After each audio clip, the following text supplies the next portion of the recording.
Good evening, everyone. Welcome inside the FamilyDeal.com Sports Cave. I'm your host, Justin Rose. Ron Gardenhire has managed over 2,000 Major League Baseball games, and even he didn't have an explanation for what happened in today's series finale with the A's. Right into the action we go. Tigers still struggling to manufacture runs without the help of other teams. They take a 2-0 lead thanks to a passed ball by the A's. I guess they'll take it. They still haven't beaten Oakland since 2017. But the top of the third, not kind to Detroit. Marcus Semien breaks the ice with a triple. Ramon Laureano scores to cut the lead to just one. After a sac fly scores Semien to tie the game, Steven Pinscotty, he takes the lead back. A single to left scores Matt Chapman. The A's back on top 3-2. That is until Nicholas Castellanos came up to bat in the bottom of the third. A no-doubter, fourth of the season. That home run ties the game up at 3.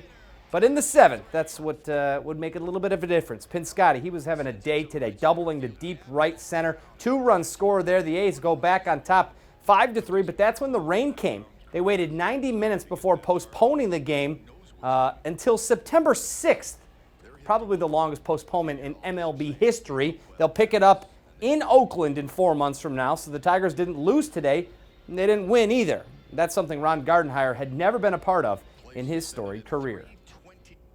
Be the first. Yeah.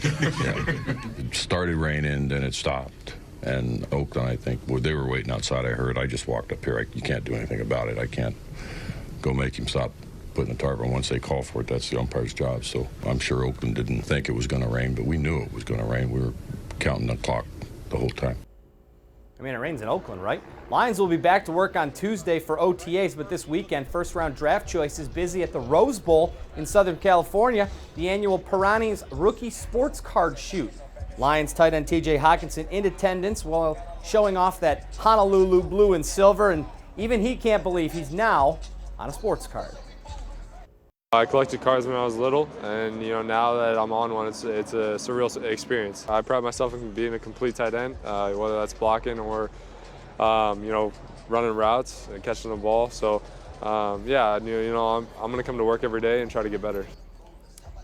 And we will be with the Lions during OTAs on Tuesday. Much like the Tigers, though, Michigan softball running into weather issues today for the NCAA Regional Final against James Madison, postponed until noon tomorrow. If they win, they're on to the Super Regional. If they lose the first game tomorrow, they'll play another one against James Madison for a winner-take-all. Coach Hutch asking all Wolverines to get out there and support them at high noon. Team USA, meanwhile, they're over in Slovakia taking on Germany in the World Hockey Championships. Dylan Larkin broke a 1-1 tie with this goal in the third period. That put the Americans in front for good. Larkin's third goal of the tournament helps Team USA win it 3-1 and clinch a spot in the quarterfinals. We knew going a 1-1 game going into the third that one shot was going to decide it, and we just had to be patient, be mature, and be ready to bear our chances. So huge game for us. Game 5 of the Western Conference Finals between the Blues and the Sharks. Series tied 2-2, but no more. St. Louis on a tear in this game. They'd win it 5-0. Jaden Schwartz, the hero of the night, a hat trick by him shifts the series back to St. Louis, where the Blues have a chance to lock up their first trip to the Stanley Cup Finals since 1970. That game is on Tuesday night. How about the NBA? Raptors and Bucks in Game 3 of the Eastern Conference Finals. A week ago tonight, Toronto closed out Philly on a buzzer beater. That would not be the same case tonight. No go at the end of regulation, so we head to overtime. Kawhi Leonard with a shot to win it at the buzzer. No go there, so we go to double overtime. Leonard takes over in the second OT, turning defense into offense on a couple of occasions, slamming home a couple more of his game-high 36 points. Raptors win 118-112. Bucks lead the series 2-2-1. Well, the PGA Championship was Brooks Koepka's to lose. He was looking to be the wire-to-wire winner after jumping out to a big lead the first 3 days of the tournament. A member of the media even asked him yesterday after the third round if there was any doubt in his mind that he would win it today. Of course, he said no. But that golf game, it is a tricky game. First hole, Koepka well short on his approach. Looked like a normal human there. He bogeyed the first hole. Meanwhile, world number 1 Dustin Johnson making a push up the leaderboard. His approach on 9, a thing of beauty. Sticks it just inches from the hole. He was 3 under after the front 9 on the back. More issues for Koepka. He hit it left past the crowd on his drive. He needed to hit through a gallery of people. He does get it out safely, but he would bogey 4 straight holes on the back 9 to make things interesting. However, Johnson unable to capitalize. He would bogey 16 and 17. Meanwhile, Koepka able to use that lead he had built up in the previous days to clinch it. He wins back-to-back PGA championships at 8 under par. It's been so much fun these last, 2 years? It's pretty close to 2 years.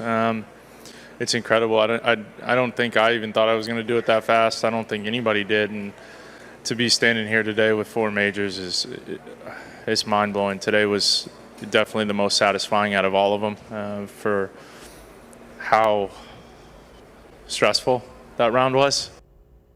A fun thing to watch. All right, plenty more coming up here on the FamilyDeal.com 7 Sports Cave. Coming up next, Emily Walden from The Athletic. She covers the Tigers minor league system. She'll shed some light on the current team, but also tell us to get excited about something else that's coming up through the system. And have you ever thought about what it would feel like to stand over a putt for $500,000? Yeah, we've got a guy who did that this weekend who's coming to talk about that experience. Get your tweets in as well. We want to know what you thought of anything that happened during this weekend. Use the hashtag 7SportsCave. We'll get to those later on in the show. We'll be right back after this message with more. Take a break.